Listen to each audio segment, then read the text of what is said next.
Bien. Tengo algunas dudas existenciales que les voy a plantear. Pueden tomar papel y lápiz si tienen a la mano o pueden responderme aquí en el micrófono, ¿no? Es como ustedes se sientan más cómodos. Estas dudas existenciales, me pregunto yo o les pregunto a ustedes. Así estaba yo reflexionando y para mí, Gabriela Rosado, obtener una plaza en CEP significó mucho en cuanto a la parte económica, porque yo en ese momento estaba sin empleo, había renunciado a mi empleo y la CEP me hizo esa oferta, ¿no? Entonces, para mí la connotación económica es muy fuerte. Sin embargo, después de entrar ahí a educación especial, descubrí mi vocación de servicio. Después ya había estado yo trabajando como 10 años en instituciones privadas, ¿no? Entonces, entrar allá fue como encontrar una vocación de servicio. Entonces, la plaza me dio esa parte a mí. Eh, y mi pregunta hacia ustedes son dos, ¿no? ¿Están compitiendo por una plaza o están compitiendo por un contrato? Les explico. Ahí de repente me encuentro con personas que vienen al curso y si yo les pregunto, pues me dicen, pues si son creyentes, pues lo que Dios diga, ¿no? O voy a presentar para ver cómo viene el examen. O bueno, con un contrato está bien. Entonces, no es censurable, no es válido pensar así, o sea, no es algo que yo pueda juzgar.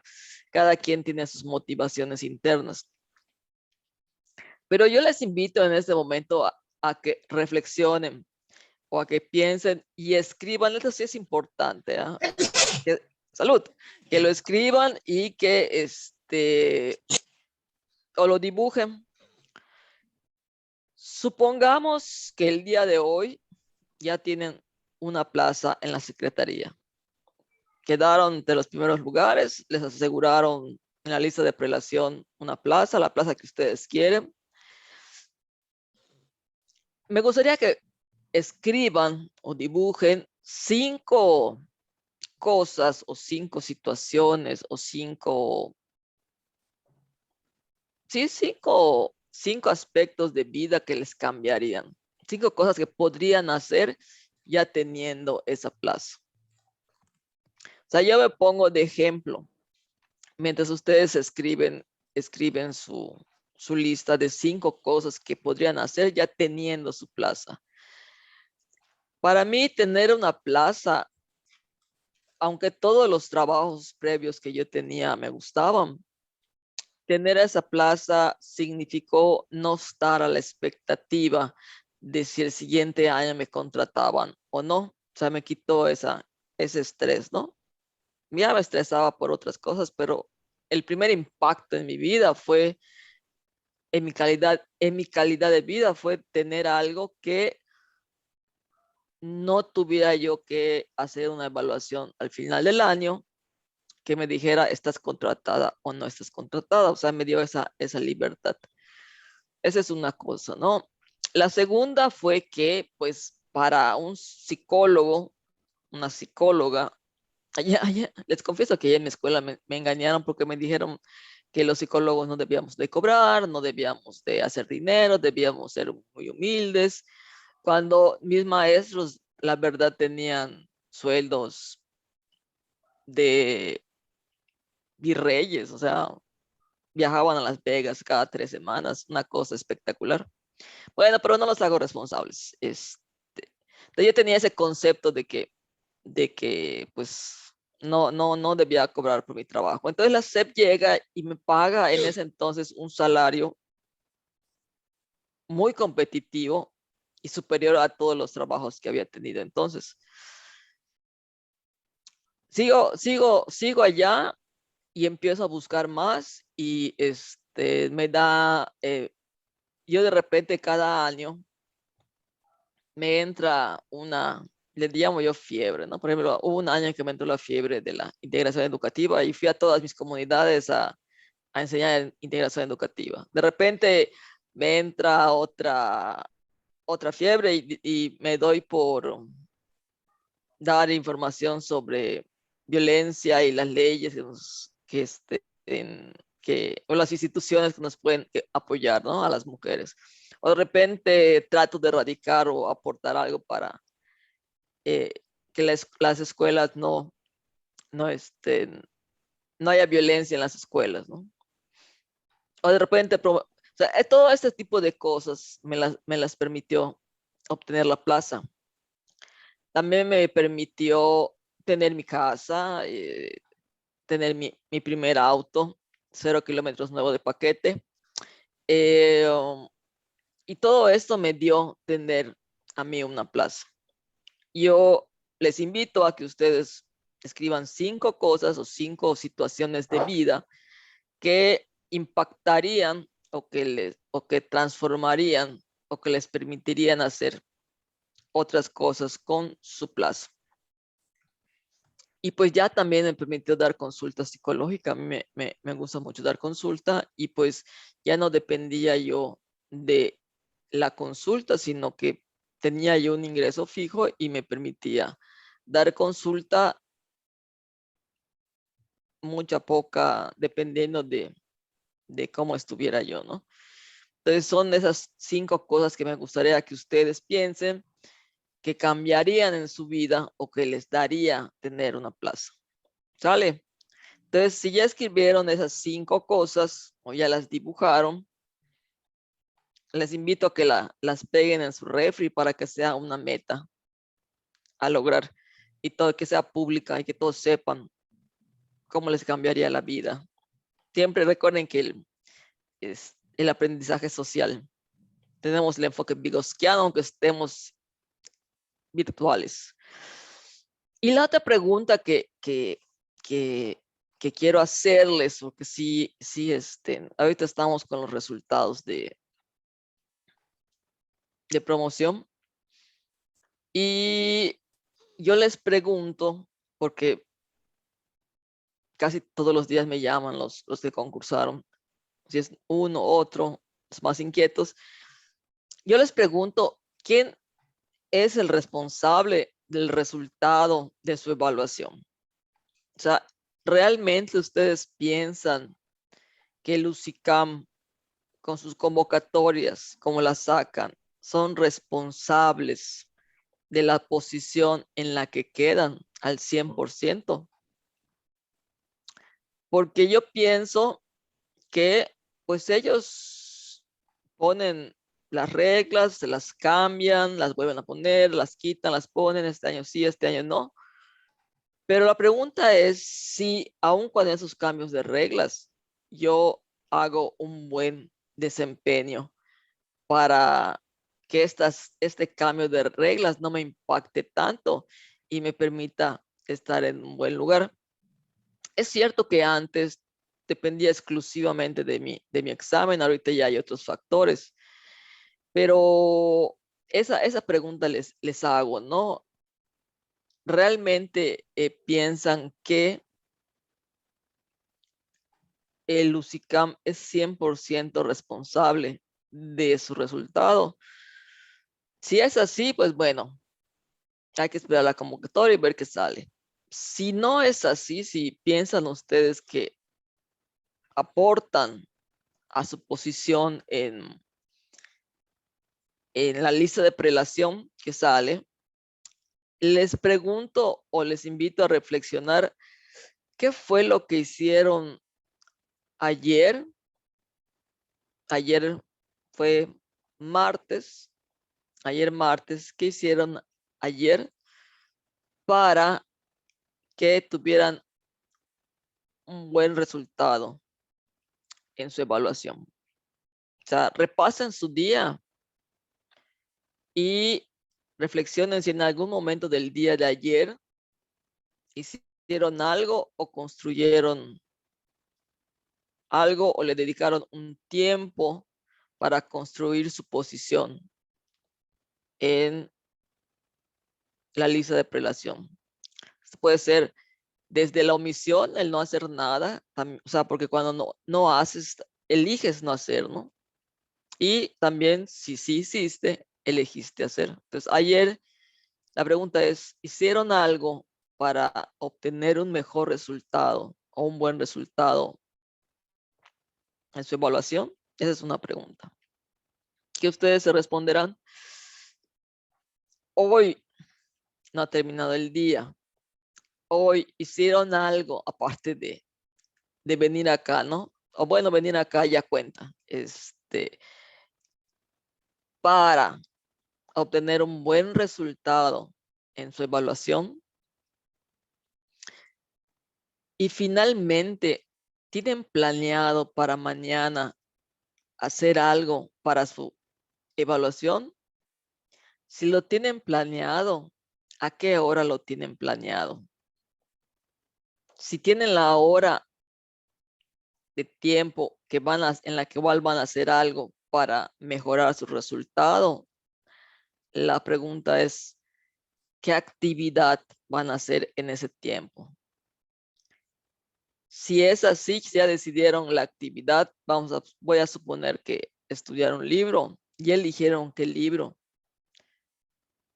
ya eligieron qué dimensión, ya eligieron cuánto tiempo, ya eligieron cuántas páginas, ya eligieron de qué página a qué página, ya eligieron el lugar donde se van a sentar, ya eligieron el espacio que van a ocupar, ya eligieron los instrumentos que van a utilizar, ya eligieron todo esto.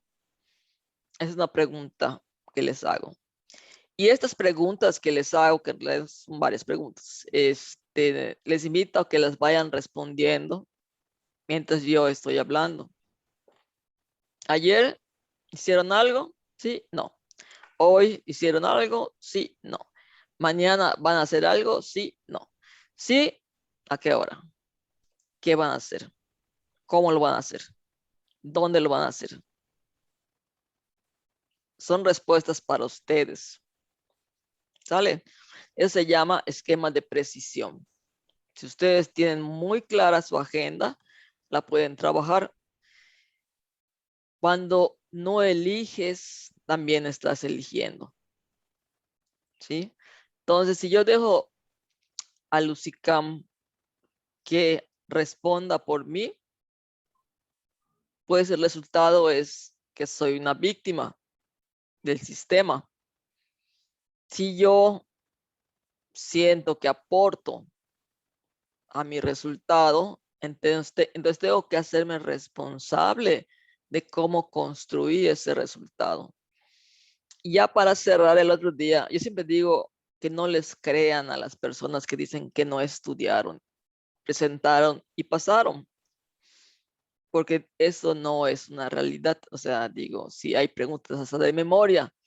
El otro día me decía una maestra que afortunadamente le dieron su plaza, me decía, Gaby, de verdad, yo me estaba matando de estudiar y esta persona no estudiaba y quedó arriba de mí. A ver, espera, le digo. No puede ser. Sí, y la conozco. Estábamos, convivimos, me dice. Ok, le digo. Pero ella está frente al grupo. Ah, eso sí. Y lleva los planes y programas actuales. Salud. Sí. Entonces, no es que no haya estudiado, sino que estudió a lo largo de Gracias. toda su práctica, a lo largo de todo el año que estuvo frente al grupo dando clases. Entonces, sí es cierto, yo no estudié para el examen un día antes o dos o una semana, pero si estuviste frente al grupo, trabajando con el grupo, haciendo planes y programas, no te dormiste en tu consejo técnico, no chateaste en tu consejo técnico, no pensaste tin, tin, tirin, tin, tin, tin, tin, tin, tin, tin, tin. Iba a cantar una canción, pero no es propia para este curso. Entonces, si alguien se aplicó todo el año haciendo su labor docente, obviamente el examen cuando llega hasta la nueva escuela mexicana son mínimos las cosas que podrías no saber, ¿no? Porque en el consejo, tanto en el consejo técnico como al estar frente al grupo y llevar tus planes y programas cotidianamente, pues ya podrías responder a tu examen. Así que esta es la invitación que les hago el día de hoy. Si alguien quiere comentar, puede hacerlo libremente. Si no, les invito a que pongan esto en estas metas o esto que cambiaría en su forma de vida en un lugar público, que todos compartan para que todos sepan qué están buscando. Esto está mal. Este es lo que quiero. Muy bien. Sí, ya todos tienen su lista y ya hicieron su reflexión. Vamos a ver. Evaluar para aprender. Yes. Hay una buena parte de una dimensión es la evaluación, ¿no? Es planes, programas y tu evaluación. Entonces aquí este tema particular de la evaluación formativa, que es el nombre que le dan al tipo de evaluación de aprendizaje es clave, y cómo esto se vincula con la enseñanza y el aprendizaje de los alumnos para elevar la calidad educativa, es un tema que vamos a atender el día de hoy. ¿Cuál es este vínculo entre enseñanza y aprendizaje? Para empezar, el resultado, yo tengo un resultado de un examen, ¿ok? 10, 20, 30, no sé cuál sea el resultado de una evaluación. Cuando digo evaluación, es un examen, unas tareas, cualquiera que ésta sea. Pareciera que el examen es el final, ¿no? Acreditar el examen es un punto final.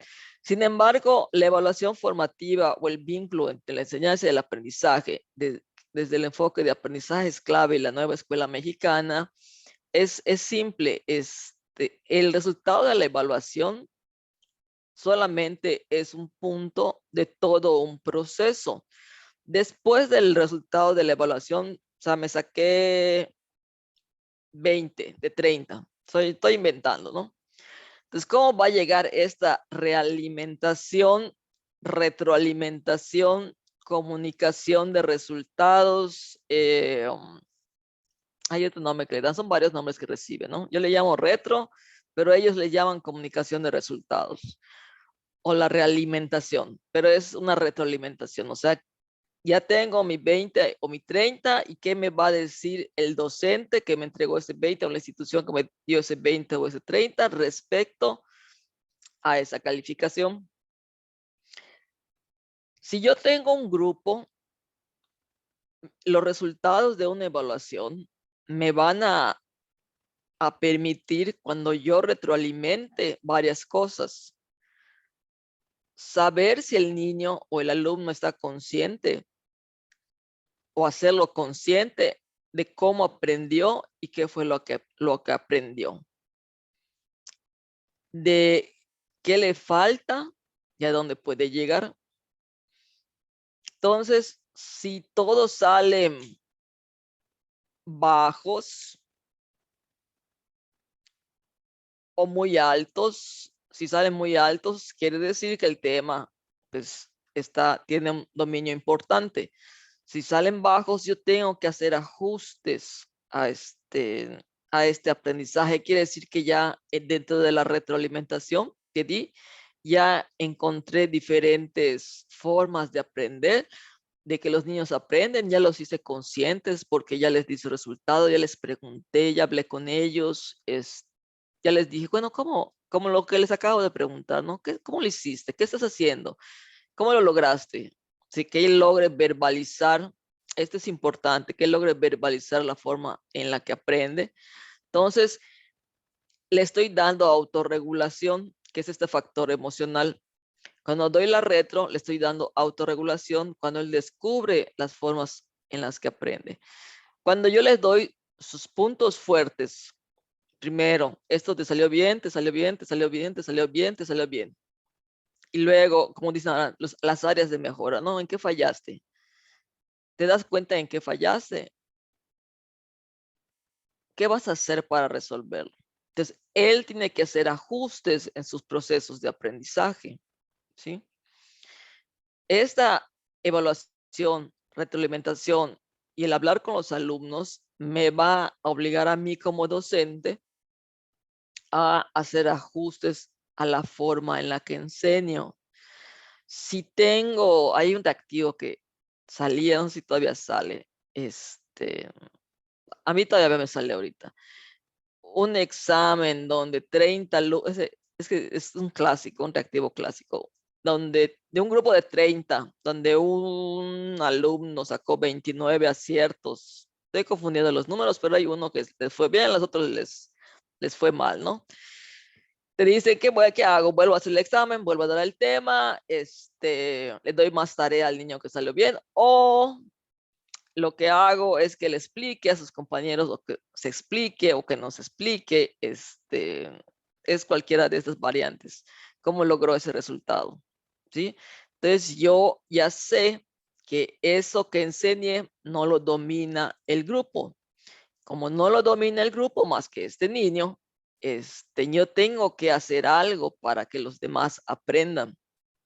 Esta semana, eh, fui a una escuela y me dice una maestra, Gaby, viene hoy fulanito, un niño con un espectro autista, con un trastorno del espectro autista.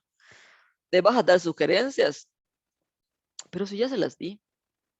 Es cada semana. Sí, me dice.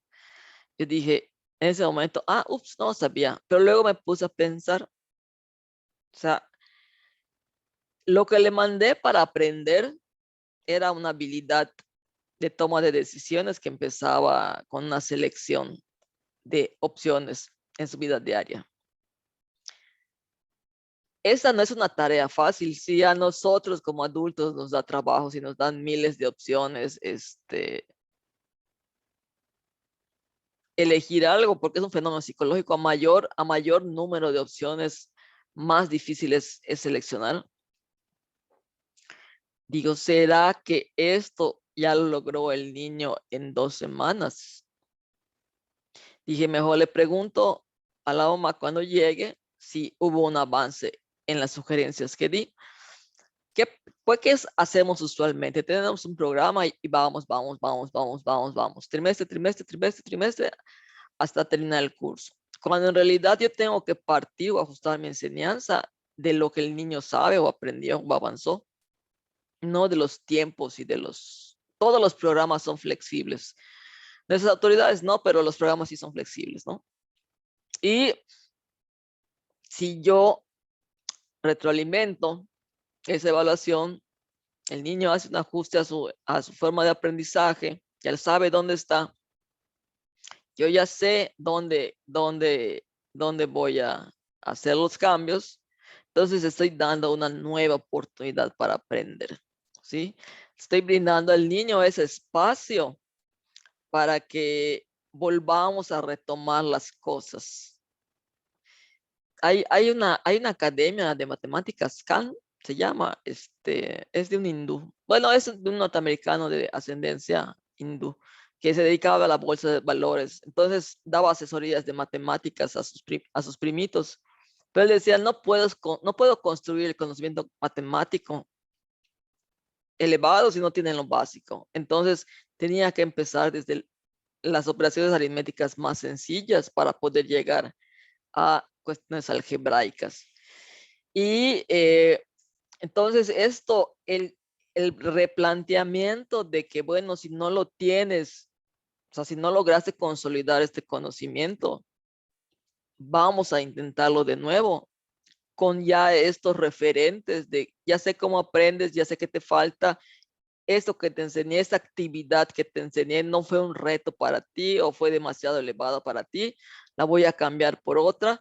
Te estoy dando una nueva oportunidad de aprendizaje que va a mejorar la calidad de lo que aprendes y la profundidad del contenido. hay un niño, hoy están en línea, están en línea en una de las primarias, ¿no? Otro niño que no había, se fue tuvimos 2 años fuera, digo, presencial, ¿no? Pues estuvimos en virtual y todo esto. Entonces le preguntábamos a la maestra, ¿cómo está tal niño? Porque sabíamos que no había logrado la lengua escrita. Súper bien, ¿no? Las tareas divinas, lee, escribe, no, no, no, no, no, fantástico. Pues la verdad que padre, no fue un pendiente menos para nosotros. Sin embargo, los convoca ahora, que ya vieron que fue semana de evaluaciones en las escuelas para cerrar el primer trimestre, y se acerca la maestra toda angustiada. ¿Y qué vamos a hacer con este niño? ¿Por qué? ¿Qué pasó? No sabe leer y escribir. Pero así, nada, nada, nada, nada, nada.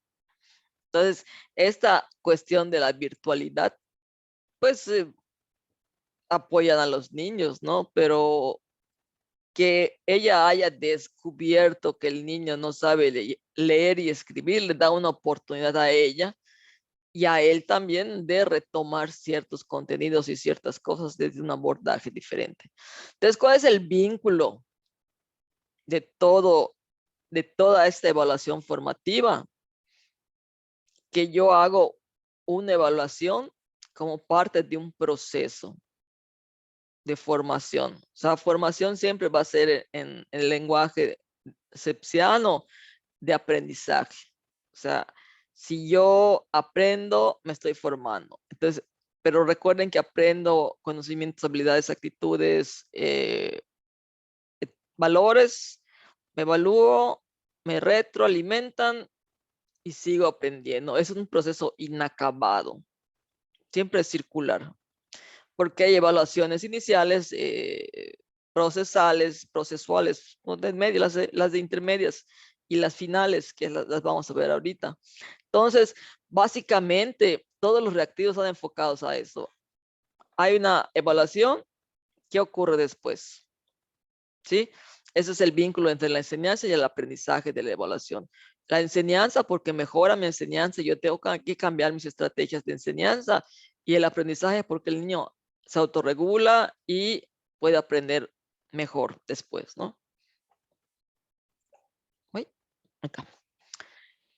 Esto es para el examen. Fíjense que todas las asignaturas o los campos de formación tienen un enfoque de enseñanza. Entonces, este enfoque de enseñanza, este enfoque pedagógico, esta forma de enseñar la asignatura o el área o el campo de formación, tiene sus propias sugerencias de evaluación. O sea, enlistan los instrumentos de evaluación que servirían para ese aprendizaje en particular.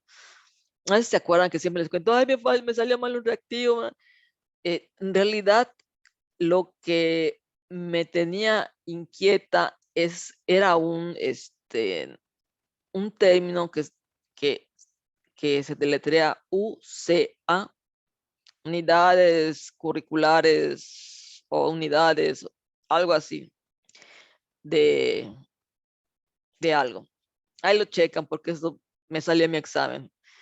Y es la forma en la cual se evalúa o se enseña, es el enfoque pedagógico de historia.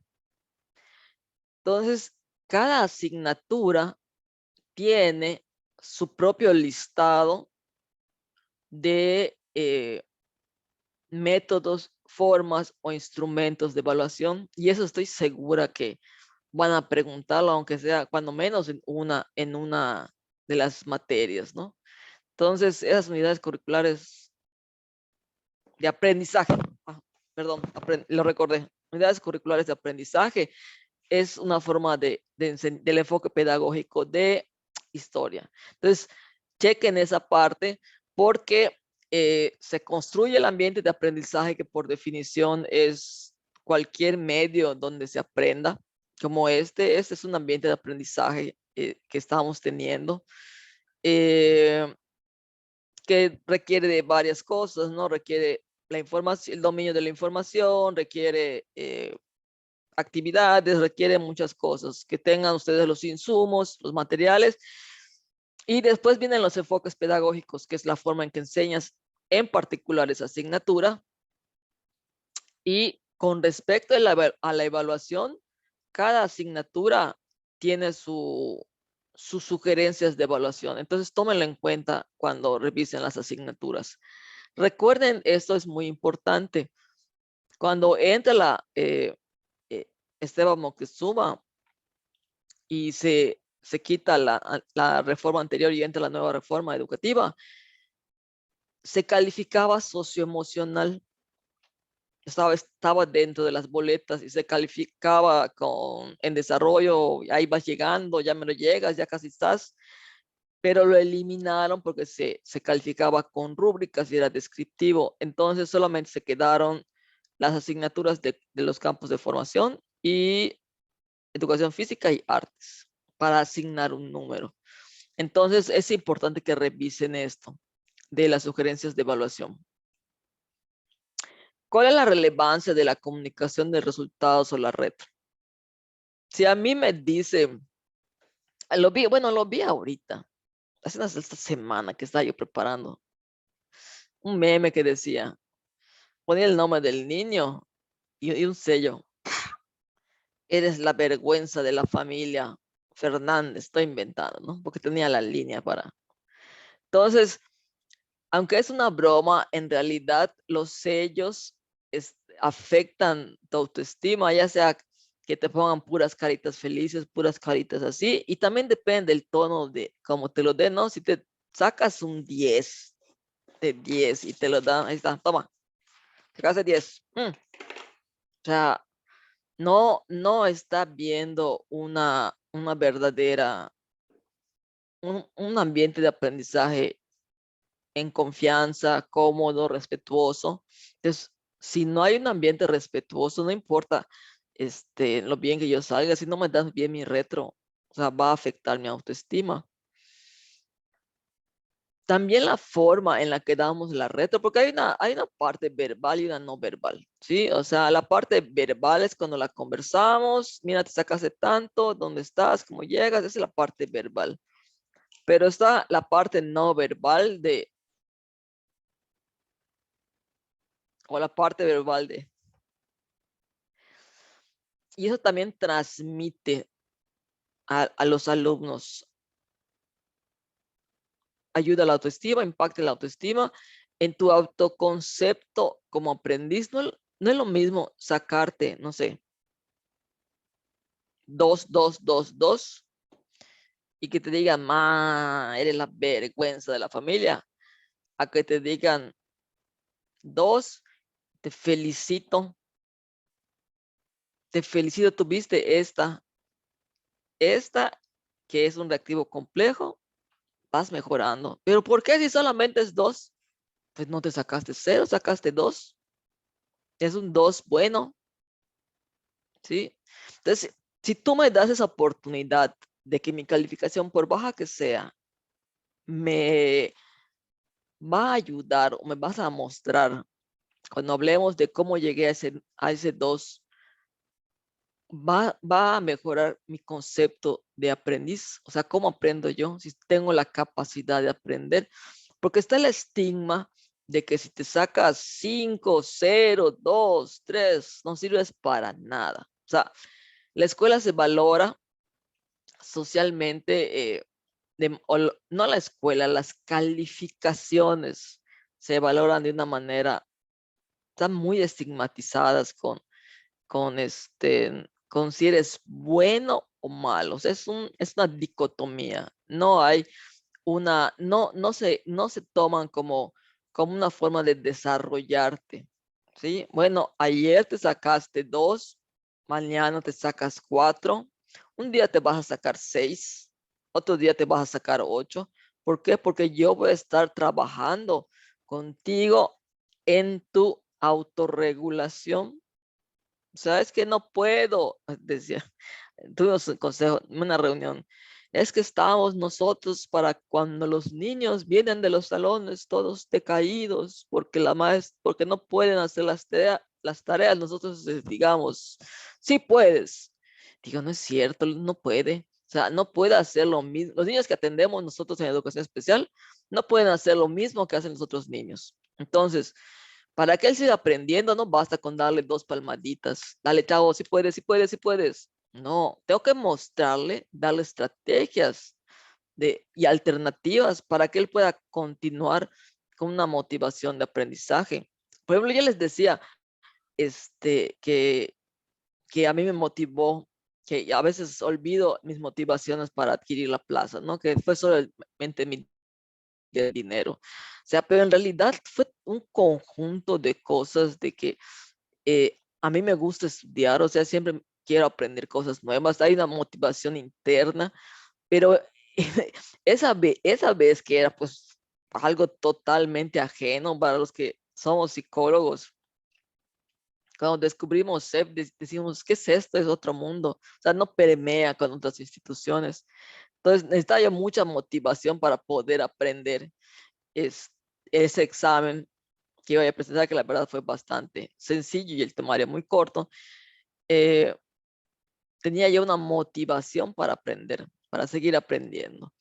Y también esta retroalimentación, ¿por qué? Porque a mí me voy retroalimentando, dije, aquí me fue mal, pero ¿por qué? Pero eso me lo debería haber dicho mis maestros, ¿no? Lo que sí le agradezco a la escuela donde estudié es que estaban adelantados a su tiempo. Estaban adelantados a su tiempo en el sentido de que te obligaban a ir a tu ritmo, o sea, no te obligaban, te permitían ir a tu ritmo, te obligaban a que tenías que ir con alguien a tomar clases, no podías ir tú solo, o sea, te obligaban a socializar, a hacer un equipo para hacer este compromiso social de regularse y trabajo colaborativo. Te hacían una evaluación previa para que veas si ya estabas listo para aprender y luego te hacían tu evaluación final, si tomabas la decisión de que ya tenías los conocimientos correctos y tenías que suplicar para que te den una clase y nunca era una clase expositiva, ¿no? Ahora ya cambiaron, pero en ese tiempo solamente podías ir a resolver tus dudas, nada más. Si no tenías dudas, adiós, bye, te cerraban el espacio. Entonces, eso sí, um, estoy hablando de hace 30 años, o sea, esas competencias que busca ahora, se buscan ahora en aprendizajes claves, esa escuela las buscaba hace 30 años, ya no, ya se estandarizaron ante la competencia que hay en la carrera, ¿no? Pero en ese entonces, todo esto de autorregulación, motivación, se veía, lo veíamos nosotros, ¿no? Y podías estar, bueno, en ese tiempo hasta 14 años sin graduarte, porque ibas a tu ritmo. Entonces la retro me permite conocer el proceso. A mí me retroalimentaba mi examen, me decía, ese te salió mal, ese te salió mal, me preguntaban, ¿por qué pusiste eso? Y tenías que argumentar. Entonces yo argumentaba todas para que me las cambien, porque si dabas un buen argumento te cambiaban de la calificación. Entonces yo todo argumentaba. Entonces había un hombre muy inteligente que ya me conocía que, sí, te va a venir Gabriela, te va a argumentar todo. Y cuando empezaba, es que está textual, mira, aquí lo dice. Me sacaba del libro y me mostraba aquí, rácata, tácata.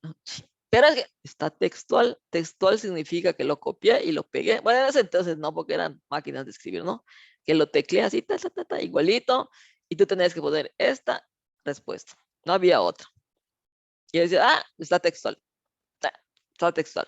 Entonces, esa retroalimentación me permitía a mí identificar que las dificultades que tenía era para la memorización en ese entonces, ¿no? Porque a nosotros nos pedían mucho conocer los autores, o sea, no podías argumentar algo sin citar a un autor, era algo fuera de la norma. Y en esa retroalimentación nos las daban, ¿quién lo dijo? ¿Cómo lo dijo? ¿No? Entonces, cuando tú tienes ya tus calificaciones, ahora que viene noviembre, que las maestras van a tener o cuando tuvieron sus diagnósticas, las iniciales, Cuando tú tienes tus resultados, vas a tomar decisiones de cómo vas a enseñar y qué vas a enseñar. Si recuerdan, del centro vino, o están frente al grupo, vino del centro de la República la instrucción de que el primer trimestre es de repaso. Pero de todas maneras se hizo un diagnóstico para ver cómo estaban. Y de ahí, dentro de este repaso, se eligieron los temas que se iban a dar. Entonces, la retroalimentación, que son las calificaciones y lo que yo hablo y converso contigo, me va a permitir tomar una decisión sobre la enseñanza. También va a generar un compromiso con los papás, porque si yo le informo a los papás de los resultados, podemos llegar a acuerdos. Y no solo es informar de los resultados, sino informarles desde antes cómo voy a evaluar, ¿no? Por ejemplo, ahora que les digo, chequen sus enfoques porque hay criterios, no criterios, hay instrumentos particulares para cada asignatura. Ya es una orientación que les estoy dando para que ustedes, cuando vayan a estudiar, chequen qué criterios. Entonces, esos criterios de evaluación los deben de conocer los niños dentro de este enfoque formativo. Deben conocer los niños y los deben conocer los padres. Si tú le informas a los padres qué quieres que aprenda su hijo, pueden colaborar. Si no informas o si ellos no quieren informarse o si no hay esta comunicación, pues difícilmente el padre puede acompañar el proceso de aprendizaje de los niños, ¿no? Y hablan de una responsabilidad social del docente y con esto voy a cerrar, ¿no? ¿Cuál es la responsabilidad social del docente dentro de la retroalimentación o dentro de la evaluación o dentro de la calificación? Cuando yo asigno como docente una calificación, pongo un 5, un 6, un 7, estoy diciendo que el nivel de competencia de ese alumno dentro de un juicio final, estoy hablando de una evaluación sumativa o final, está en ese rango. O sea, él no ha alcanzado la competencia, la habilidad, la actitud o el valor que estoy evaluando. Entonces, la responsabilidad social del docente es lograr, cuando yo doy una calificación, si reprobó ese niño y le doy una buena retroalimentación e impacto en todo el proceso, la responsabilidad social de asignar un juicio de valor, una calificación, un número, puede determinar que el niño continúe en la escuela, puede determinar que el niño deserte, puede determinar un traslado, puede determinar que el niño quiera seguir estudiando, puede determinar que yo saque a los alumnos de la escuela con un conocimiento muy pobre. Puede significar que yo saque a los alumnos de este curso muy bien preparados. Puede significar muchas cosas, ¿no? Entonces, la responsabilidad social del docente cuando da la calificación y con la calificación la retroalimentación de esa evaluación, que no, que en un ideal es un número ya explicado al niño, está acreditando que ese niño tiene, o ese alumno, o ese joven tiene ese nivel de competencia, o ese nivel de habilidades, o ese nivel de conocimientos, y con eso se está yendo al siguiente grado. Esa es la responsabilidad social que tiene el docente durante la evaluación. Que yo, como agente educador, le doy una respuesta a la sociedad con ese número.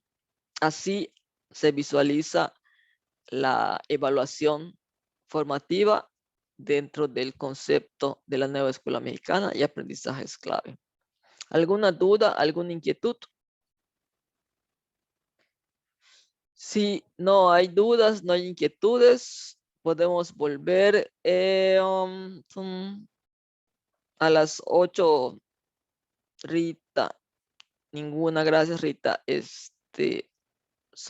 Podemos volver a las 8:10 si les parece. Voy a cambiar mi pila. Gracias.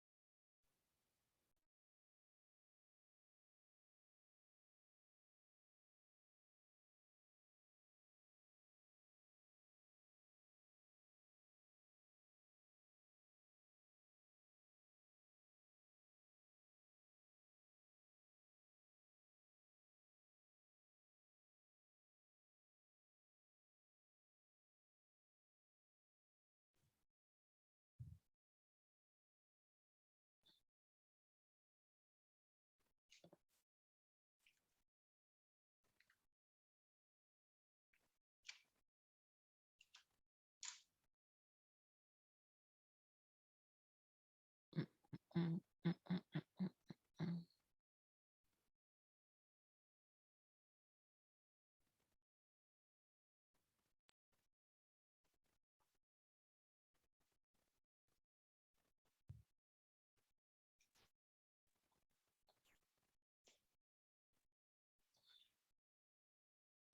Muy bien, ya aquí de vuelta. Continuamos. Am, Como les decía, el impacto de esta comunicación de resultados está en este lenguaje verbal y no verbal, ¿no? ¿Cómo la doy realmente? También está, perdón, también está dentro del proceso de evaluación formativa que va incluida en mi planeación. O sea, yo desde el momento, por eso les dan las recomendaciones en los enfoques pedagógicos. Yo desde que inicio mi planeación, decido cuál va a ser la forma de evaluar. Entonces, al incluirla en mi planeación, puedo hacerla durante el aprendizaje, o sea, tener productos parciales, hacer evaluaciones parciales, o puedo hacer solamente la final. Este, hay un cambio en el comportamiento del aprendiz o del estudiante, solamente si la doy de manera, si son eficaces mis retroalimentaciones, ¿no? Tengo que preguntarme si soy eficiente cuando doy un retro. Es difícil cuando tienes, yo siempre pienso en los de secundaria, ¿no? El que tienes 50 niños, 50 chicos en un aula y tienes, decía, no me recuerdo que me decía, no, me decía, tengo mi cajuela llena de libretas para calificar, daba matemáticas. Y digo, bueno, es un poco complicado para los de secundaria. Pero bueno, es eficiente mi retroalimentación, mi comunicación de resultados. Ha mejorado mi práctica a partir de los resultados. Por ejemplo, que se obtienen, o sea, cuando doy esos cambios, esta comunicación de resultados, esta retro, o sea, hay un mejora mi práctica, o sea, yo como profesional hago cambios al respecto, mejoran mis alumnos, o sea, ellos mejoran, tienen mayor claridad, se dan más cuenta, tienen mayor claridad sobre lo que quieren aprender, a dónde quieren ir, hacia dónde se están dirigiendo. Eh, Incluí a los padres en esta, como les decía antes, en esta información dentro de esta planeación. O sea, todo eso tiene que ver en la influencia de la comunicación de los resultados. Sí, no cambia, ahí está. Entonces, por definición, perdón, por definición, el proceso es un proceso sistemático. Quiere decir que está sistematizado. En el enfoque te dicen, así vas a enseñar esta asignatura, así vas a evaluar, así vas a retroalimentar. Retroalimentar. Esta planeación se la comunicas a tus alumnos, o sea, está dentro de tu plan de clase. Tienes que usar varios instrumentos para recopilar la información. Están los instrumentos formales y los no formales. Hay una serie de técnicas de recopilación de información, herramientas, instrumentos, están las rúbricas, los exámenes, las tareas que marcamos deben de ser, todo debe ser contextualizado y debe de significar que con esa tarea, con esa evaluación, el alumno va a adquirir mayores conocimientos, habilidades, actitudes y valores. O sea, yo no puedo mandar, bueno, sí puedo, ¿no? Pero lo ideal es no copia eso del pizarrón, ¿no? O investiga tal cosa. Porque si mandas a investigar solamente con un medio que puede ser el internet, pues todos se van a Wikipedia, ¿no? Entonces, si solamente te restringes a un campo de información, vas perdiendo tus habilidades de investigación. Lo ideal es pedir varias fuentes y vas a mandar una investigación, ¿no?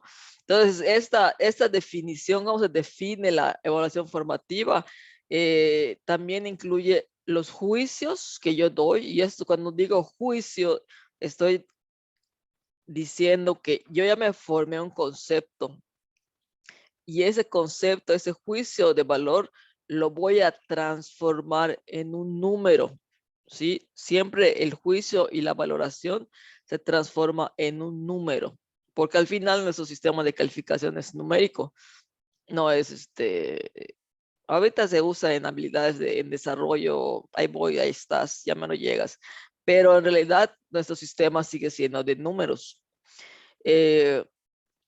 Tiene que servirme para la evaluación para verificar cuáles son los avances y cuáles son los resultados, y los avances y las dificultades que tienen los alumnos para llegar al aprendizaje, proponer nuevos cursos de acción. O sea, si esta forma de enseñar no me está funcionando, tengo que buscar otra. O sea, la idea es que ellos aprendan. Y cuando hago este proceso formativo de evaluación, voy a robustecer las fortalezas, o sea, voy a hacer más fuerte en cuanto a lo que ya poseo y voy a dar alternativas para superar dificultades. No, no es, ahí estás, en eso saliste mal. No, o sea, ¿cómo resolvemos esto en lo cual no estás funcionando al 100%? ¿Qué vamos a hacer? Paso 1, ¿qué hago yo? ¿Qué haces tú? Construyo andamiajes, doy apoyos, trabajo con padres, tú le vas a meter más tiempo. ¿Qué vamos a hacer? ¿Cómo lo vamos a hacer? O sea, por eso es todo un proceso circular que no para nunca, ¿no? ¿Y cuál es su propósito principal de la educación? Nos va a servir para consolidar aprendizajes, pero esos aprendizajes que son los aprendizajes clave, los aprendizajes esperados, tienen que ser útiles, o sea, se supone que me van a servir. O sea, lo que está enseñando la escuela, la nueva escuela mexicana, me debe de servir para mejorar mi calidad de vida, mejorar, eh, para prosperar, para ser un mejor elemento social. Recuerdan que vimos la nueva escuela mexicana. Bueno, si tuvieron la oportunidad de ver el video, la nueva escuela mexicana dice que debemos ser ciudadanos que aportan valor, ¿no?, a la sociedad. Entonces, la escuela me debe formar para hacer un aporte a la sociedad a través de estas evaluaciones donde me van a permitir consolidar mis aprendizajes, porque lo que me van a enseñar es útil y significativo en mi vida. Me va a permitir un desarrollo pleno, o sea, voy a poder vivir bien de acuerdo a mis conceptos de lo que es bien, eh, poder satisfacer mis necesidades básicas y las que están más allá, poder eh, desarrollar valores universales y actitudes positivas hacia la vida. Y voy a querer seguir aprendiendo, ¿sí? O sea, este es un propósito que cubre o que debiera cubrir la evaluación. O sea, voy a querer seguir aprendiendo, y la evaluación formativa dentro de todo su concepto de la educación, ¿no? Pero ¿para qué me sirve evaluar? Para que yo quiera seguir aprendiendo. Ese es el objetivo. Es un propósito. Entonces, si yo quiero seguir aprendiendo como estudiante, si yo como docente busco nuevas estrategias para enseñar y para que los chicos mejoren, si yo hago esta comunicación con padres, obviamente la calidad de toda la educación va a aumentar. Es el segundo propósito. Aquí le dan un cierto enfoque socioeconómico a elevar la calidad educativa con la evaluación, porque además de esa parte pedagógica de que la evaluación es con esto, uh, cuando planeo y hago mi evaluación, me va a servir para dirigir mi aprendizaje, ¿no? O sea, mi enseñanza y mi aprendizaje. Me va a dar el control y la responsabilidad sobre lo que aprendo. Porque si yo sé que me van a enseñar, que me van a evaluar, en teoría se supone que así funcionan las guías, ¿no? A las que vamos a presentar. Bueno, yo te estoy pidiendo esto. ¿Qué vas a hacer? O sea, si quieres la plaza, o sea, necesitas eh, tomar el control de tu aprendizaje, ¿no? Y tengo que saber, ahí es donde fallan ellos, siempre han fallado, es cuáles van a ser las metas, ¿no? ¿Cómo van a medir mi logro? ¿Cómo van a saber si yo tengo las aptitudes y las habilidades para estar frente a grupo? ¿Y cómo están los chicos? ¿Cómo van a medir? Los niños deben saber cómo se les va a medir. Entonces, si bien esta meta es inacabada, es un proceso continuo. De esta meta paso a la siguiente, debo tener conocimiento de la meta, eso lo repiten mucho, avances y dificultades, avances y dificultades. Las estrategias para seguir avanzando, voy a dar apoyos, voy a retirar apoyos, qué necesita el niño, qué necesito yo, y la reflexión no es solamente el reconocimiento de que lo estoy haciendo bien, sino el reconocimiento de cuáles son las estrategias que me están permitiendo llegar a ese número o a ese juicio de valor o a esa meta. Entonces, el paradigma aquí a romper son dos, que es, me río porque esa vez que fue semana de evaluación, estaba yo observando una evaluación en línea. Y dice la maestra, ¡ay, están listos! ¡Ay, voy a empezar la evaluación! Todos cámaras prendidas, adelante, voy a empezar. Y un niño de, ¿qué eran? Tercero, cuarto, no.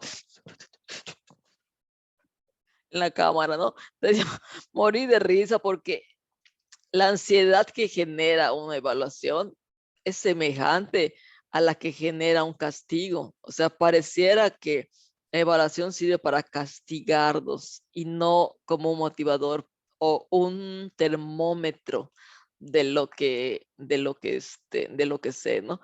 Entonces, el paradigma a romper es que es punitiva y el otro paradigma es que los resultados, yo no voy a ser responsable de los resultados solamente a los alumnos o voy a ser responsable de los resultados solamente a los papás y a los alumnos, sino que yo como docente dentro de mi práctica soy responsable también de los resultados.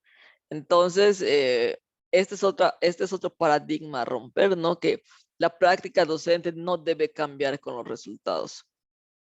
La práctica docente tiene que ser flexible y generar nuevas estrategias a partir de los resultados. Entonces, ¿cuáles son las responsabilidades básicas que pide la nueva escuela mexicana y la evaluación formativa para para el maestro, para ser maestro? Tengo que conocer mi asignatura. Recuerdo cuando empezó la evaluación de desempeño, o sea, la evaluación obligatoria para los maestros que ya estaban en servicio. Yo pregunté al azar, porque era maestro de secundaria, me acuerdo, ¿cuál es el enfoque de tu asignatura?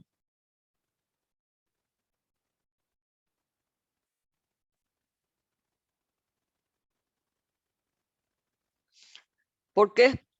Porque los aprendizajes, los planes y programas en la secretaría, en el frente al grupo, en la vida real, no los lees hasta que te los piden para estudiar. Entonces, ¿cuál es la práctica usual? No, pues diseñas tus planes, más o menos tu plan. En primaria, que es donde yo estoy trabajando la mayor parte del tiempo, compran sus libros, sus guías y a partir de ahí trabajan o llegan a acuerdos, pero si yo pregunto sobre aprendizajes clave en una primaria, me van a decir, ay, Gaby, yo no enseño así.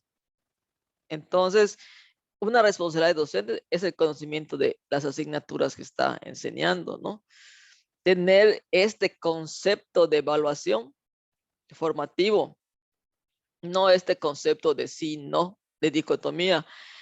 Tiene que saber cómo implementarla, por eso te dan todas las opciones por asignatura. Eh, Tienes que saber todas estas formas de comunicación para dar los resultados al grupo o a tu grupo. estar consciente de que puedes generar motivación o puedes destruirlo, ¿no? Con una sola mirada. Y pues tu responsabilidad al hacer la evaluación es que van a mejorar los aprendizajes de los niños, porque hay un compromiso tuyo de que si están bajos, pues tienes que quedarte allá o ver la forma de enseñar. Y si están muy altos, pues seguir avanzando y enriquecer más esta, es, tus clases o sus aprendizajes, los de los alumnos, ¿no? Entonces, ¿cómo mejoro yo? ¿Qué hago yo para mejorar las evaluaciones que hago? Que es de la teoría, ¿no? Tengo que informar cuál va a ser el aprendizaje. O sea, con eso empiezo la evaluación. Con informar el aprendizaje esperado que voy a medir. ¿Cuándo lo voy a medir? Y de qué forma lo voy a medir. Eso lo tienen que saber los chicos, ¿no? ¿Cómo mejoro también mi evaluación? Cuando mi retroalimentación funciona, o sea, hay cambio en el niño y en mi práctica. El niño es activo o el alumno es activo en su aprendizaje. O sea, no hay una... En mi época teníamos que estar sentados, cuadrados, no había movimiento, no todas las nuevas generaciones o esos nuevos planes promueven el movimiento y el uso lúdico del aprendizaje. Yo ya tengo una información de la evaluación, como les decía antes, si está bien, ya logré mi aprendizaje esperado, pues paso al siguiente, ¿no? Si no, tengo que ver que, tengo que reconocer que la forma en que doy la evaluación impacta en la motivación y en la imagen de los alumnos, como les decía antes, y la autoevaluación es una actividad de aprendizaje, pero no es una autoevaluación de cómo vas, que ya sabes, sino que te doy una serie de criterios, tanto la autoevaluación como la coevaluación, doy una serie de criterios para que a partir de ahí ya te califiquen. Es como esas encuestas que no sé, los que están en servicio nos han mandado últimamente a nivel federal de cómo nos sentimos, cómo vemos esto, qué nos parece esto otro. Es una autoevaluación, ¿no? Porque te dan los criterios y tú ya eliges a partir de esos criterios para que te reconozcas, ¿sí? Entonces, ¿cómo transformo yo mi práctica docente? Si yo tengo varias fuentes de información, o sea, si pongo una tarea contextualizada, pongo una investigación, pongo una exposición, pongo un examen de opción múltiple, pongo, ¿qué otra cosa podría ser? Un ensayo, hago observaciones directas, o sea, inclusive en línea, cuando las maestras prenden cámaras o piden prender cámaras, se puede ver en los niños,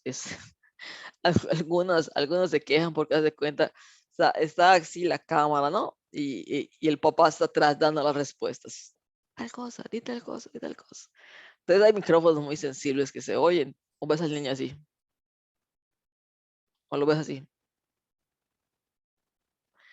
Entonces, estas son observaciones que se hacen a través de la cámara, ¿no? Pregunto, o sea, también hago preguntas, o sea, si yo veo a alguien muy distraído, muy inquieto, pregunto qué pasa, o sea, ya lo aprendiste, ya sabes cómo estás, tienes dudas, puedo informarte, te informo, mira, ya chequé esto y te faltó esto, lo verifico, ya lo revisé, lo cotejé con esta otra fuente, pienso que puedes mejorar esta parte, te doy un acompañamiento. Esto significa que no voy a hacerte la tarea o no te voy a dictar la tarea, no te voy a pedir que subrayes, voy a acompañarte en un proceso de creativo, digo yo, porque cuando estás frente al grupo te las tienes que ingeniar de diversas formas para que el aprendizaje llegue, porque sí puedes hacer algo mecánico, ¿no? Lean la lección, pero en un mundo ideal yo te acompaño en tu proceso, ¿no? Yo puedo identificar si ya observé qué niños están funcionando, cuáles no, cómo, cómo está el nivel del grupo. Si soy muy buena observadora, puedo ver inclusive qué equipos voy a poder formar, cómo se funciona. eh, como les decía, la autoevaluación y la coevaluación, doy los criterios, no es califica a tu compañero, o sea, revisa su libreta, no, sino que vas a checar esto, esto, esto, esto, esto. Si lo tiene, le pones tanto. Si no lo tiene, le pones tanto. La comunicación, como les comentaba, y eh, este co-creo de estrategias de mejora. O sea, el otro día yo leía que la palabra urgente mata la creatividad, ¿no? Entonces, cuando tenemos tiempos, este trimestre, el otro, y tengo que acabar mi programa, eso mata la creatividad. En cambio, si me mentalizo en que lo que estoy buscando es una mejora continua, un aprendizaje inacabado, un aprendizaje siempre en crecimiento, entonces me va a permitir ser más flexible y co-crear con ellos estrategias de mejora. O sea, los chicos pueden aportar cómo resolver las cosas, ¿no? Cuando estábamos presenciales, pues en algunas escuelas se les permitía a los niños apoyar a las maestras en el manejo de los equipos, porque ellos siempre estaban adelantados a nosotros, ¿no? Pero ahora que estamos en línea, algunos otros presenciales, o sea, es viable que ellos participen en estas estrategias de mejora, en estas propuestas de evaluación. ¿Cuáles son las características de la evaluación?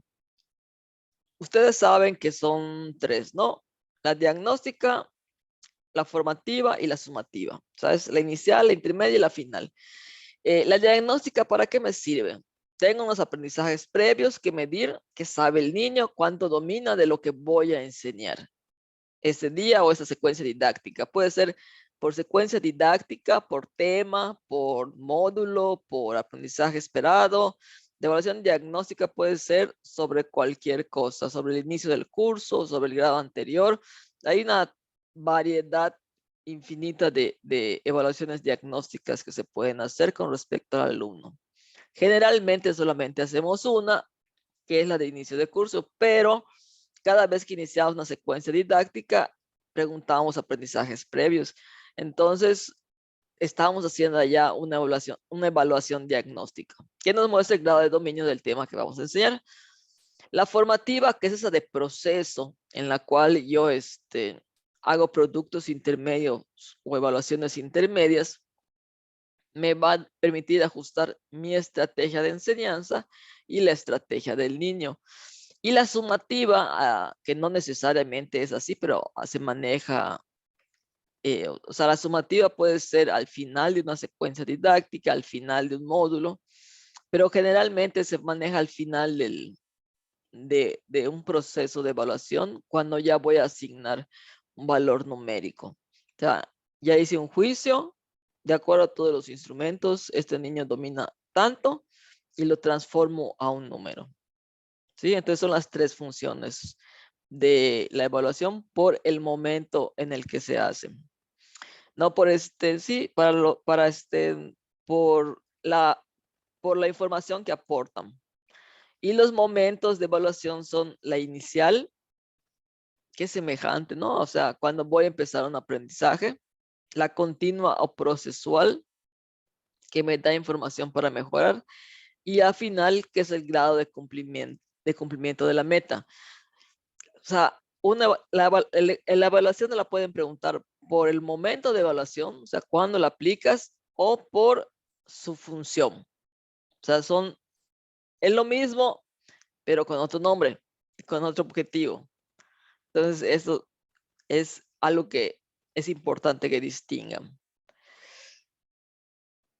¿Cuál es la diferencia entre todas estas? Porque la diagnóstica se parece, la formativa se parece, La sumativa y la final son las que pudieran ser diferentes. Cuando hago al final, como les decía, la evaluación, puede ser nada más para saber si ya están dominio de la información o tengo que seguir trabajando en eso. No voy a asignar necesariamente un número. El número llega hasta el final del trimestre, pudiera ser, ¿no? Porque a veces promedian calificaciones parciales. Entonces, cuando asigno un número, estoy sumando, estoy haciendo la sumativa. Y cuando hago una evaluación final es para saber en qué vamos, como una retro. No sé si todavía lo preguntan, pero de las evaluaciones preguntaban respecto, curiosamente, dentro de todo ese proceso formativo que de todas maneras preguntan algunas características, también preguntan cuándo se promueve a un niño. Por ejemplo, en preescolar preguntan, o sea, no lo preguntan porque eso sabemos que con solo cursar el preescolar se acredita. Lo que va cambiando con los años, de repente, no, primero y segundo. Primero, con solo ir, se acredita. Ahorita en pandemia, sacaban criterios especiales donde todos acreditaban. Entonces, así que los criterios de evaluación los sacan cada año y van cambiando cada año. Por eso les preguntan, hacen un reactivo. Bueno, no sé si todavía lo hacen, pero siempre hacen un reactivo de, tengo un niño que aprobó español, matemáticas, pero reprobó ciencias, conocimientos del medio y artes. Cuando artes y educación física no se reprueban, porque son actitudinales. Entonces, ese tipo de reactivos y planteamientos los hacen. Y en secundaria te dicen, si tiene un niño, el alumno, digo niños porque siguen siendo unos niños. Si el alumno tiene tres asignaturas acreditadas, puede inscribirse al siguiente curso, sí, no, o algo parecido, ¿no? O si tiene cuántas materias necesita para acreditar el siguiente grado. Generalmente las preguntas que hacen respecto a la evaluación, aparte de toda esta información, generalmente sacan un reactivo de cuándo el niño va a acreditar o va a pasar al próximo curso escolar y no sacan los criterios de pandemia, no sacan los criterios generales de promoción, o sea, cuándo vas a promover a un niño de grado o cuándo lo vas a repetir. Entonces, hay evaluaciones globales donde todas las dimensiones que influyen en el aprendizaje se evalúan. ¿Cuál es esta, no? Esta es la dimensión económica, sociopolítica que les comentaba. Hay esta institución de Mejoredu, evalúa docentes, evalúa infraestructura, evalúa procesos, evalúa todo. Entonces, si yo tengo una escuela que me pide estar en línea, pero no tiene internet, tengo que dar alternativas. Entonces, si yo hago una evaluación, por ejemplo, solamente Yucatán, se los comentaban, se los llega a comentar, solamente Yucatán, al menos en básica, dio 3 alternativas. Las tutorías, estar en línea o presencial. Otros estados, por ejemplo, la Ciudad de México, optó por eso, pero la última semana antes de empezar las clases dijeron, puede ser tutoría, o sea, que solo vengas y recojas las tareas y tú las enseñas en tu casa y tú ahí me las mandas y yo veo qué hago, o los puedes traer, porque no tenían la infraestructura de el internet.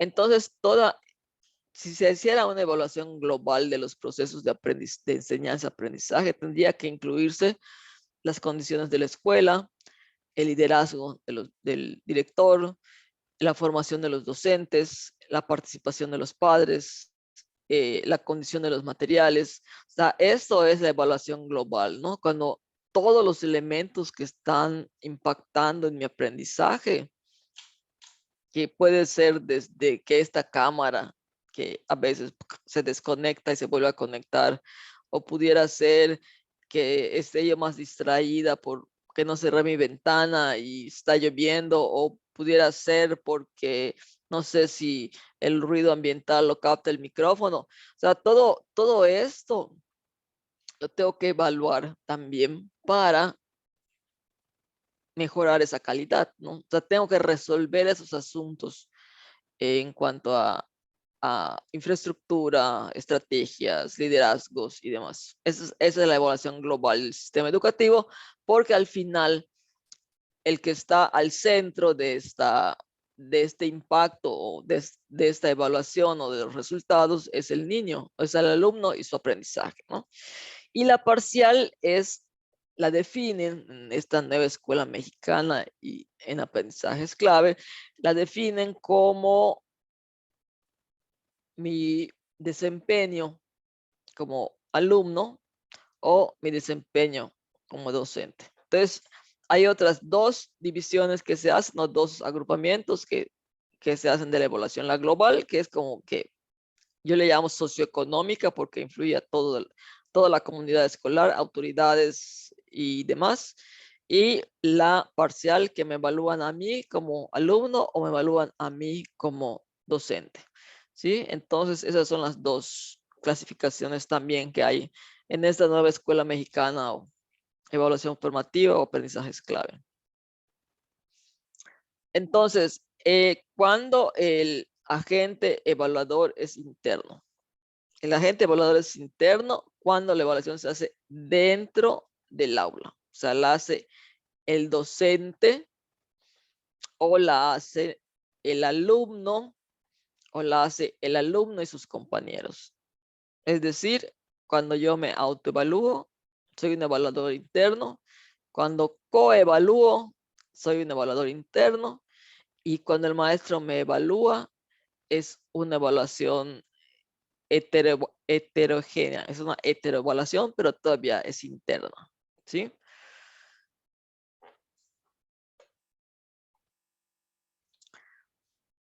¿Cuál es el enfoque de la metodología? ¿Cómo vamos a abordar esto? Puede ser cuantitativa, perdón, cuando ya asignamos un número a partir de criterios observables, definidos y medibles. Esto es, que si yo digo que tiene 10, puede venir y tengo mis criterios. ¿Por qué le pusiste 10? Porque hizo esto, esto, esto, esto, esto, esto. Viene otro detrás de mí.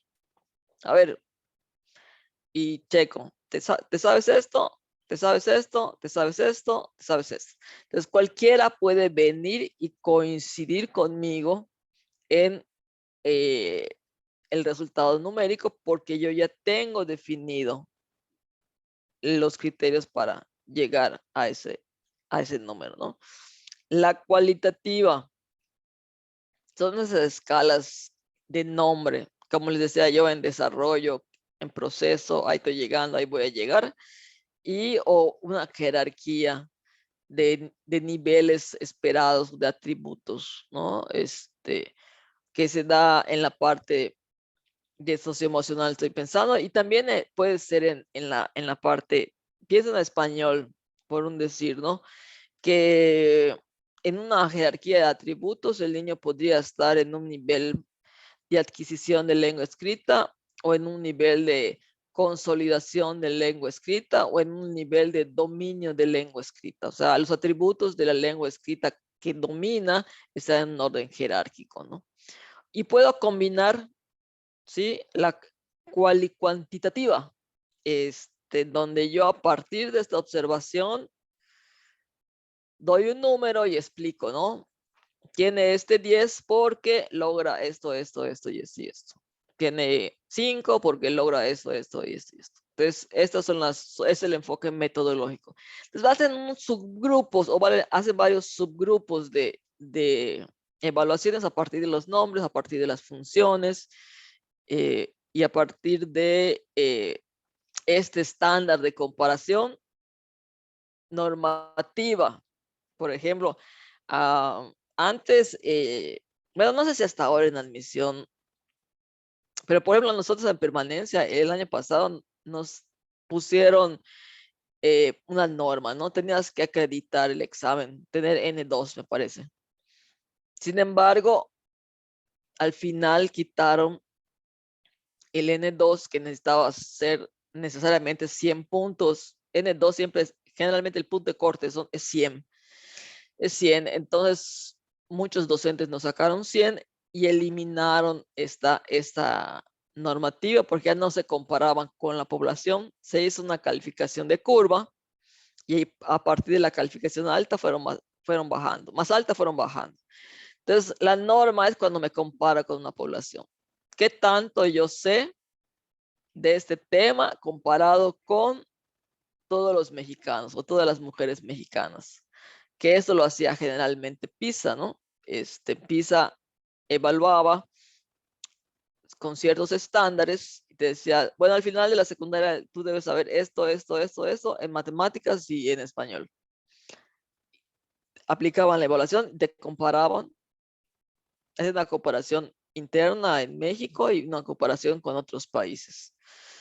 Y está la criterial, que es me comparo conmigo mismo, me avance conmigo mismo. Por ejemplo, yo siempre digo, debería ponerme 10 por poder hablar en público y poder hablar ante una cámara comparado con lo tímida y lo callada que era, como la canción, ¿no? Cuando estaba en la primaria.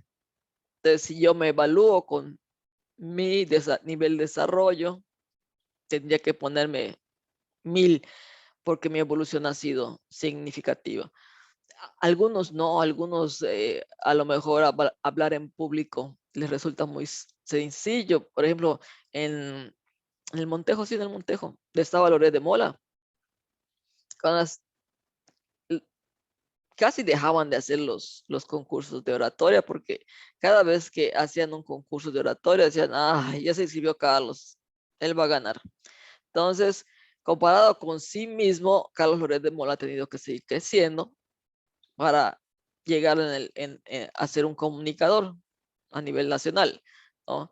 Entonces, si lo comparo con la norma, él destaca o él destacaba en la primaria y secundaria con respecto a la oratoria, ¿sí? O sea, estaba arriba de la población.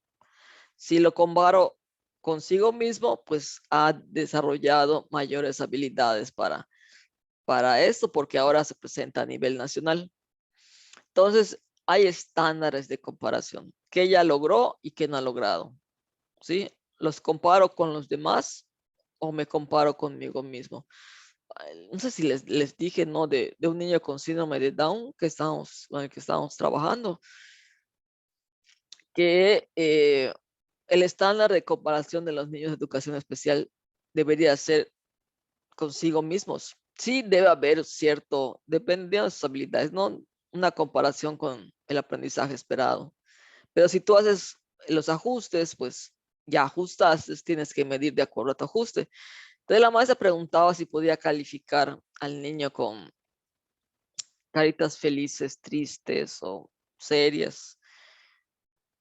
Yo decía, pero si lo voy a tener que subir a una plataforma y la plataforma no le va a aceptar caritas felices o tristes, porque ella no puede cambiar este paradigma de que el niño, pues si bien no está aprendiendo a leer y escribir como sus compañeros, al menos los criterios que se le pusieron o los estándares que se le pidieron, los está cumpliendo.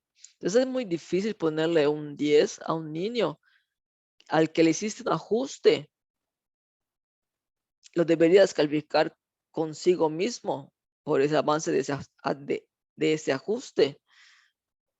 Pero tu esquema es compararlo con la norma, con el resto de los compañeros.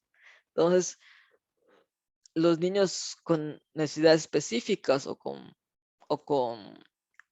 problemas de aprendizaje o con discapacidad o con alguna otra condición deberían ser calificados respecto a sí mismos con sus avances, pero es muy complicado romper este paradigma, ¿no? Porque siempre se les ha comparado, siempre se nos califica contra una población, contra un estándar, ¿no? Quiero que sepas esto. Pero bueno, esa es otra clasificación de las evaluaciones. Interna y externa. Interna, tienen un montón de nombres que les pusieron, que tienen las evaluaciones. Interna es el docente la hace, externa son las pruebas, ya bueno, aquí se hacía planea, las pruebas estatales, nacionales, internacionales. Las internacionales son las que hace PISA, ¿sí? Las nacionales no sé si en este momento se haya hecho alguna nacional, a menos que vayas a alguna competencia particular. Las estatales sí, el quinto bimestre antes las hacía el Estado, pero ahorita no sé si las sigan aplicando con eso de la pandemia, ¿sí? Luego hacen un recorrido de la evaluación formativa que inicia en el 93, en esos planes de estudio, en el 2011, que recibe ya este nombre, en el 2017 se iba a llamar, no, se siguió llamando formativa, se siguió llamando, 2011 empieza ya con el nombre formal de evaluación formativa a todo este proceso que les he comentado. Y 2017 lo retoma. Entonces, en este modelo educativo que viene desde el anterior, se pide que, o que se pedía antes y que cambia con ese modelo educativo. El docente planea y ellos que estudien y aprendan, ¿no? Pero no realmente tú planeas para que ellos estudien, para que ellos aprendan, para que se den cuenta de que han aprendido, para que contengas, o sea, comparan esto con el pasado, lo nuevo con lo anterior. Esta es de los cuadernillos, de la página 17 de los cuadernillos. Y a partir de acá les hago un resumen de los 3 cuadernillos de evaluación que les piden, ¿sí? O sea, eso que vimos es un resumen de los 3 cuadernillos de evaluación más el enfoque de evaluación. Estos son las técnicas y los instrumentos que se usan para evaluar. Por ejemplo, las guías de observación que me permiten aprender o evaluar. Conocimientos, habilidades, actitudes y valores. El registro anecdótico, que es lo que voy llevando en mi diario de campo, es lo mismo. El diario de clase, el diario de trabajo, lo usa no el diario de clase, perdón, lo usa el niño para que él descubra qué aprendió ese día.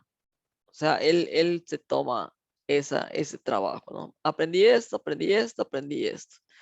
Y la escala de actitudes solamente o sea, mide actitudes y valores. O sea, son escalas de Likert, ¿no? De 1, 2, 3, 4, 5. ¿En qué puntuación estás de esa actitud? El desempeño de los alumnos es otra técnica. Son técnicas e instrumentos. Son preguntas sobre el procedimiento. Les pregunto, ¿qué hiciste? ¿Cómo llegaste a este resultado? ¿Qué fue lo que pasó? El cuaderno del alumno es otro instrumento de evaluación. Cuando hacen un organizador gráfico, estos mapas mentales, para que yo haga un análisis más profundo de su desempeño, tendría que hacer un portafolio de sus productos, generar una rúbrica con varios niveles de dominio o una lista de cotejo. Y el interrogatorio que puedo pedir que hagan debates o que me hagan ensayos, donde yo digo, necesitas llevar esto, esto y esto y esto para que el ensayo tenga lo que se necesita. Y el interrogatorio, que también puede ser las pruebas escritas que nos pongan, ¿no? Por ejemplo, yo ahora que presenté una prueba de opción múltiple y luego una de preguntas abiertas. Entonces calificaron pues de alguna manera el ensayo, pequeños ensayos por cada pregunta, y también presenté la escrita, que es la de opción múltiple, ¿no? Pero también están las orales. No sé si les pasaba a ustedes que llegaba a su maestro y les decía, examen sorpresa hoy, y empezaba a hacer preguntas. En realidad, este tipo, interrogatorio de tipo oral, a veces lo usamos como como la evaluación previa, como la de diagnóstico. Cuando hacemos ese interrogatorio para las preguntas previas, para conocer los aprendizajes previos de los alumnos que saben sobre un tema, es un interrogatorio de tipo oral. O sea, la técnica es interrogatorio y el instrumento es de tipo oral. Entonces, si ustedes checan este cuadro de las estrategias y los instrumentos, no todos necesariamente tienen que llevar un número, porque algunos me van a servir para explorar, otros me van a servir para retroalimentar, y pues sí, algunos me van a llevar a una calificación, me van a permitir llegar a una calificación. Pero el proceso final del juicio de valor es nada más un juicio de valor, o sea, un número. Entonces, toda esta recoja de información debe responder a ese número. Y esa es la idea del enfoque formativo, que tengas en cuenta todas las clasificaciones que hay posibles o todo el uso que pueden tener las pruebas, toda la gama de variedades de pruebas que hay, de técnicas, de instrumentos. Pero yo sigo pensando que lo más importante es este reactivo que sale sobre cuándo vas a promover a un niño, en qué condiciones, y que eso cambia. Por ejemplo, el año pasado pidieron una de Otto, cuando era secretario de Educación. Yo me los aprendo por los secretarios de Educación de Otto Granados, pero hay una después de Esteban Moctezuma, que es donde retira las calificaciones de rúbrica de, de socioemocionales, de autonomía curricular. Entonces, eso generalmente hacen un reactivo de ese tipo, y generalmente hacen un reactivo de cómo evaluar esa asignatura. Por eso aquí lo importante es para memorizar, o sea, para entender todo el proceso es importante, porque les van a hacer preguntas de aplicación, de principios, pero las que van de memoria es cuándo promueve un niño y cómo vas a evaluar desde esa asignatura. Esas son las dos cosas que si hacen ustedes memoria, estoy segura, los que ya presentaron podrán recordar algún reactivo de este tipo. Muy bien. ¿Alguna duda, inquietud al respecto de la evaluación formativa? Ninguna. Cristian no tiene ninguna. Nadie. Ok. Bien. Ok. Bueno, entonces les invito a que hagan su ejercicio.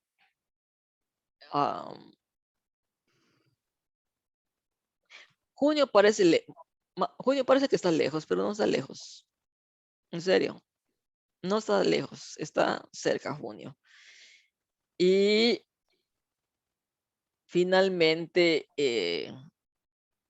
poco a poco, le entra agua al coco. O sea, no podemos dejarlo todo para el final, o podemos empezar ya.